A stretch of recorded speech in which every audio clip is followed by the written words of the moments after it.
Prochain. Au-delà de ça, nous avons quand même vu et entendu pas mal de gens qui disent que le soufis existe que dans les brousses. Certains résument le soufisme à travers les chevelures, les druides. Certains pensent que tu ne dois pas s'habiller bien en basin, en quoi. Et pour certains aussi, le soufi, c'est quelqu'un qui est dans les grottes, il ne doit même pas sortir. Donc nous disons à tous ces gens-là, plutôt intellectuels, de se détromper parce qu'ils ne sont pas à la hauteur de cette connaissance.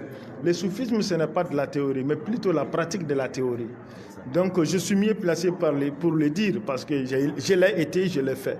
Et j'ai fait toutes ces expériences. Aujourd'hui, le vivant, les témoins oculaires sont vivants, avec qui on a fait le cheminement ensemble, sont vivants.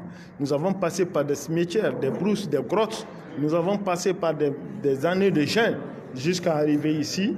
Donc nous ne pouvons pas, nous avons beaucoup vu, nous avons beaucoup entendu, nous avons eu beaucoup d'expériences. Quand on entend souvent les gens dire le soufisme c'est ça, on a honte parce que souvent c'est des gens qu'on respecte beaucoup et qui sont vraiment limités sur l'échelle du savoir.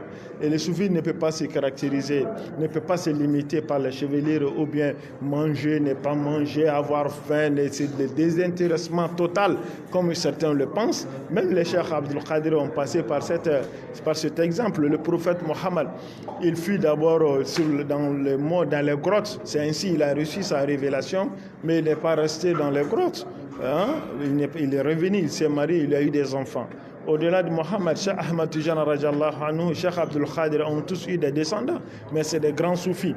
Donc celui qui dit les soufis ne doit pas manger de poulet, et si Dieu a interdit le poulet, si c'est haram, et s'il le mange, il a mangé de haram, si c'est autorisé, il n'a fait qu'observer la sunna du prophète, l'autorisation. On ne peut interdire quelque chose, l'interdiction émane de Dieu et de son prophète. En dehors de cela, le soufisme, c'est la pureté intérieure. Il faut avoir un cœur pur. Il faut voir et regarder les autres par l'œil de compassion et non par l'œil de mépris.